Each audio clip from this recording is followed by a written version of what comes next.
Hello, my name is Pastor. Who pastors the pastor? Welcome to part 3 people. ఎవరు తెలుసా? Let the church carry you to. ఏ చర్చ్కి అయితే నువ్వు సంఘ కాపరిగా ఉన్నావో ఆ చర్చ్ ద్వారానే నీకు ప్రోద్బలం రావాలి, ఆదరణ రావాలి, ప్రేయర్ సపోర్ట్ రావాలి. అబ్బాయి pastors need to receive ministry from the flax the serve. So కనుక ఎలానో మనం ముందుకెళ్దాం అబ్బాయి. బట్ చూడండి, దావీదు అంటాడు 23వ అధ్యాయం 1వ వచనంలో, యెహోవా నా కాపరి, నాకు లేమి కలగదు అని అంటాడు ఆయన. అసలు మీకు తెలుసా, అసలు యాక్చువల్లీ దావీదు ఈ టైంలో హీజ్ అ కింగ్. అక్కడ ఆయనకి ఎందుకండి అసలు యాక్చువల్లీ ఈ బాధ? ఆయన ఈ ద మోస్ట్ ఫేమస్ అధ్యాయం ఇది కీర్తనలో, 150 కీర్తనలో 23వ కీర్తన అంటే సామాన్యమైనది కాదు. ఇవి చిన్నపిల్లలు కూడా నీళ్ళు తాగినట్టు చెప్పేయచ్చు మనం అది. బట్ అక్కడ చూడండి, తను ఏం అక్నాలెడ్జ్ చేస్తున్నాడు, ఏం ఒప్పుకుంటున్నాడు చూడండి. ఆయన తను ఏమంటాడంటే, ప్రభా నేను రాజునే ఉండొచ్చు, లేకపోతే దావీదునే ఉండొచ్చు, లేకపోతే ఒక స్థితిమంతున ఒక స్థాయిలో ఉండొచ్చు నేను, but still I am a sheep అంటాడు ఆయన. యెహోవా నా కాపరి అంటే ఈయన ఎవరన్నట్టు? గొర్రె అన్నట్టు. అంటే నాకు కూడా సహాయం కావాలి, అర్థమవుతుందా? నాకు కూడా నీ కృప కావాలి. నాకు ఇవన్నీ వైభోగాలు, సింహాసనం, అధికారము, ఆర్మీ ఇదంతా కాదు అసలు. యాక్చువల్లీ యెహోవా నా కాపరి ఉంటే నాకేమీ ఏ లోపం కూడా ఉండదని అంటాడు ఆయన.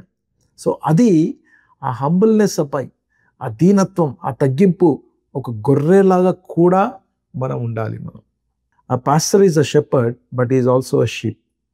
మనం కాపర్లమే, కానీ అదే టైంలో మనము కూడా గొర్రెలమైన సంగతిని మర్చిపోవద్దు. The same body he feeds must also feed him. ఏ సంఘానికైతే మనం ఫీడ్ చేస్తున్నామో, బలపరుస్తున్నామో, ఎంకరేజ్ చేస్తున్నామో, ఆ సంఘం ద్వారానే మనం ఫీడ్ చేయబడాలి, బలపరచబడాలి, ఎంకరేజ్ చేయబడాలి అబ్బాయి. The same people who strengthens must also strengthen. అర్థమవుతుందా? సో కనుక గుర్తుపెట్టుకోండి అబ్బాయి, we are also like sheep. Photo చూడండి ఎలా ఉంది, మీకు ఏం కనబడుతుంది అక్కడ? చాలా డ్రై కనబడుతుంది అక్కడ కదా, వాటర్ లేదు అక్కడ. A pastor who refuses encouragement becomes spiritually dehydrated. నీళ్ళు లేని ప్రదేశం ఎలా ఉంటుందో అలా అయిపోతాడంట పాస్టర్ ఎంకరేజ్మెంట్ రిసీవ్ చేసుకోకపోతే. ఎందుకంటే మనం సూపర్ హీరోలం కాదు, మనం అర్థమవుతా, మనం సూపర్ హీరోలం కాదు.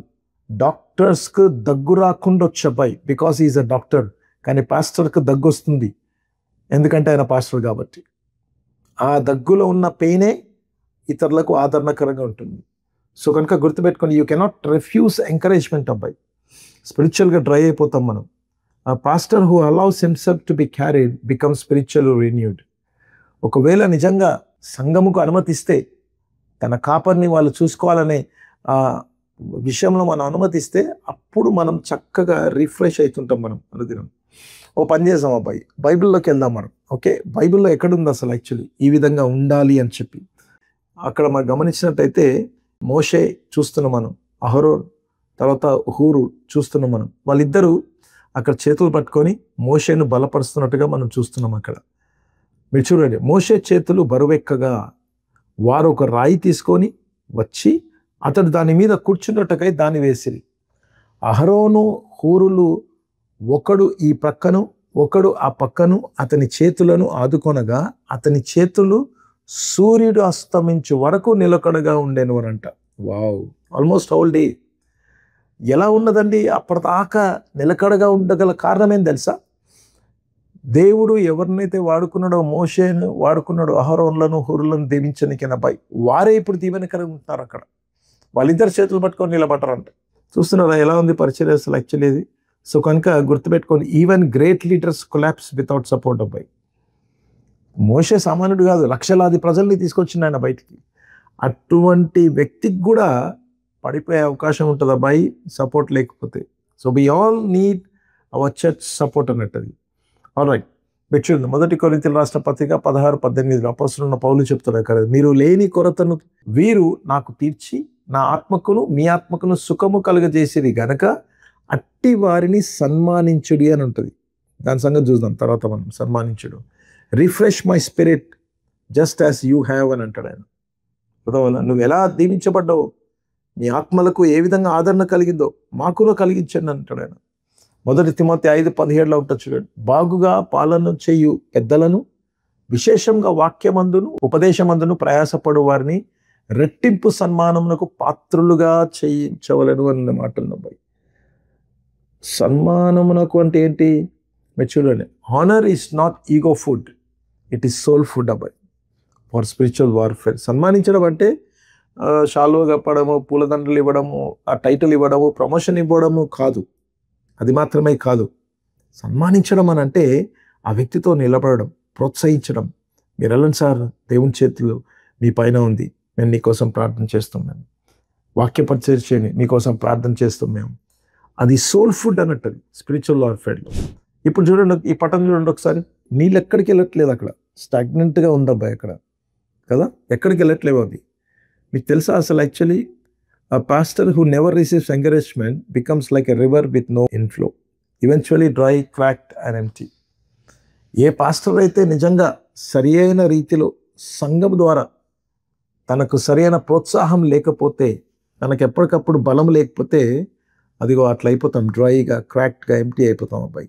ఇప్పుడు ఈ ఫోటో చూడండి ఎలా ఉంది. ఇక్కడ దీని స్ట్రీమ్స్ ఆఫ్ లివింగ్ వాటర్ అంటారు. అలా తన్ను కొట్టొస్తున్నాయి నీళ్ళు. అక్కడ నీళ్ళు కూడా జావచ్చు, అంత ఫ్రెష్గా ఉంటుంది, ఎందుకంటే స్ట్రీమ్ వాటర్స్ అది ఫ్రెష్గా ఉంటాయి అబ్బాయి. మీరు చూడండి, బట్ ఆ pastor who allows the church to minister to him becomes a river with fresh streams from God's people. చూస్తున్నారా మీరు? ఫ్రెష్ స్ట్రీమ్గా అయిపోతాం మనం. ఎందుకు? ఎప్పటికప్పుడు పాస్టర్ గారిని బలపరిచే సంఘం ఉంది, సంఘాన్ని బలపరిచే పాస్టర్ గారు కూడా ఉన్నారు కాబట్టి. సో కనుక గుర్తుపెట్టుకోండి అబ్బాయి, రిసీవ్ ఎంకరేజ్మెంట్ వితౌట్ ఎంబరేజ్మెంట్. మీరు ఏమనుకో, అమ్మో పాస్టర్ గారిని గురించి ఏమనుకుంటావో ఏమేళ్ళు అని నామోషిపోకండి. అర్థమవుతుందా? మంచిగా ఎంకరేజ్మెంట్ తీసుకోండి, ఒకరినొకరు బలపరచుకోవాలి అసలు యాక్చువల్లీ మనం. ఆ తర్వాత next, let members pray for you. అనుమతించాలి వాళ్ళని అసలు యాక్చువల్లీ. కొన్నిసార్లు ప్రార్థన చేయించుకోవాలి వాళ్ళతోటి, నా కోసం ప్రార్థన చేయండి అని చెప్పి. చాలా ఇంపార్టెంట్ అది. Share your burdens wisely with trusted people. నమ్మకస్తులకు మీ భారాన్ని పంచుకోండి అబ్బాయి. అది ఏమైనా సరే, వ్యక్తిగతమైనా సరే, ఫైనాన్షియల్ ఇష్యూస్ కానీ, whatever it is, we must share అబ్బాయి. మంచిది అది. ఆ తర్వాత open the door for church members to minister back. మనం ఎంత పని చేస్తున్నామో అంతే డోర్స్ ఓపెన్ అయి ఉండాలి. ఎందుకనంటే అది కేవలం 1 వే కాదు, 2 వే అని ఉండాలన్నట్టు. చర్చ్ వాళ్ళు కూడా వచ్చి మనల్ని బలపరచాను అబ్బాయి. అంత మాత్రమే కాదు, acknowledge weakness so God strength will flow. దేవుడికి వచ్చినప్పుడల్లా నువ్వెంత బలహీనుడవో, ఎంత కష్టంగా ఉందో అర్థమవుతుందా? ఆ పరిస్థితులన్నీ కూడా ఓపెన్గా దేవుని చెంద మనం పంచుకోవాలి. అప్పుడు దేవుని బలమును మనం పొందుకుంటాం అబ్బాయి. సో కనుక గుర్తుపెట్టుకోండి అబ్బాయి, encourage your church to pray for you. మీరు చూడండి ఒకసారి, ఈ పటం చూస్తే మీకు తెలుస్తుంది అబ్బాయి. ఫోన్ ఛార్జర్ చూస్తున్నాం మనం. ఆ ఫోన్ నీడ్స్ 2 థింగ్స్. ఒక ఫోన్కు 2 చాలా అవసరం. ఒకటేమో ఛార్జర్, అది ఎక్కడి నుంచి? Power. It comes from God for us. Okay. ఆ తర్వాత రెండవది నెట్వర్క్ కావాలి మనకు కదా. నెట్వర్క్ లేకపోతే నడవదు, వైఫై లేకపోతే నడవదు మనకు. ఆ వైఫై ఎవరో కాదు, మన ప్రజలే. ఈ 2 కావాలి దీనికి. ఒకవేళ if either disconnects the phone becomes useless. Network ఫుల్గా ఉంది సార్, కానీ ఛార్జింగ్ లేదన్నాడు అనుకోండి, ఇక పనికి రాదు అది. ఛార్జింగ్ ఫుల్ ఉందండి, నెట్వర్క్ లేదనంటే ఇంకెందుకు కాదు. So you need God, you need people. Charger కూడా ఉండాలా, నెట్వర్క్ కూడా ఉండాలా, అప్పుడే ఫోన్ పనిచేస్తుంది అబ్బాయి. Okay. So pastors need power from God and support from people. ఎందుకు కావాలి ఈ 2? ఎందుకనంటే దేవుని దగ్గర నుంచి ఎప్పటికప్పుడు శక్తి కావాలా మనకు, ప్రజల దగ్గర నుంచి సపోర్ట్ కావాలా మనకు, ఈ పరిచర్యకు తగినట్టుగా ముందుకెళ్ళాలంటే. చార్ల్స్ స్పర్జన్ చివరిగా గొప్ప సేవకుడు ఆయన. తను ఏమంటారు తెలుసా? అసలు తన దగ్గరకు వచ్చి అడిగారంట, సార్ మీ సీక్రెట్ ఏంటి సార్, మీరు ఎలా ఇంత పెద్దోళ్ళు అయినారు, మీరు అసలు ఏంటి, లోకం ఏంటి అసలు యాక్చువల్లీ, ఇంతలా ఉన్న పరిస్థితుల్లో మీరు ఏ విధంగా పరిచర్య చేసి వెళ్ళిండ్రు, ఒకసారి చెప్తారా అన్నప్పుడు తను ఏమంటారు తెలుసా? If I have been useful to you in any measure pray for me. తన సంఘానికి ఎప్పుడు చెప్తుంటాడట ఈ మాట అయినా, అబ్బాయి నిజంగా నేను మీకు పరిచర్యకు, లేకుంటే మీ కుటుంబాలకు, మీ పిల్లలకు, మీకు వ్యక్తిగత జీవితంలో నేను ఎప్పుడైనా పనికొచ్చిందని అనిపించిందా? అయితే నా కోసం ప్రే చేయండి. It is the greatest kindness you can do to me. నాకు మీరు చూపించే అత్యధికమైన కనికరం అది. అర్థమవుతుంది? అత్యధికమైన కనికరం, అంతకన్నా ఇంకేం లేదు, నాకు అవసరం లేదు ఇక అసలు. అత్యధికరమైన జాలి, దయ, ప్రేమ మీకేమాత్రం ఉంటే నా కోసం ప్రార్థన చేయని అంటాడు. ఒక ఆరాధనకు అబ్బాయి, ఒక్క సర్మన్కు దాదాపు 100కు పైన బడి ఆయన కోసం ప్రే చేస్తుంటారంట. చూసిరా మీరు? సంఘమే మన కోసము ప్రార్థన చేయటకు సాధనంగా దాన్ని పెంచుకుంటూ పోతే అప్పుడు అద్భుతంగా మీరు మీ సంఘము కాపరి ఎంత బలంగా ఉంటారో, దేవుని కోసం మండుతుంటారో. పై కష్ట నష్టాలు రావంటే వస్తుండొచ్చు, లేకుండొచ్చు. కానీ ఏం వచ్చినా రాకున్నా సంఘమే మనతో నిలబడాలని నేను ఎప్పుడు నేను అసలు యాక్చువల్లీ లీడర్షిప్లో ఉంటుంది ఇదంతా, మనం పెంచుకునే విధానంలో ఉంటుంది అబ్బాయి. అలా కట్టుకొని ముందుకెళ్తుంటే దేవుడు ఆశ్చర్యమైన రీతిలో మన సంఘాలను నిలబెట్టుకొని వాడుకుంటాడు అబ్బాయి. సో కనుక గుర్తుపెట్టుకొని, హూ పాస్టర్స్? The pastor. మూడో దాంట్లో చూస్తే, let the church carry you to. Pastor needs to receive ministry from the flock they serve. ఏ గొర్రెలకైతే నువ్వు పరిచయం చేస్తున్నావో ఆ గొర్రెల ద్వారానే నీకు పరిచయం చేసే వాళ్ళు కూడా రావాలి. ప్రతి కృప దేవుడు మనకు, మన సంఘాలకు బహుగా దేవుడు దయచేయును గాక. ఆమెన్. Not amen. ఆమెన్.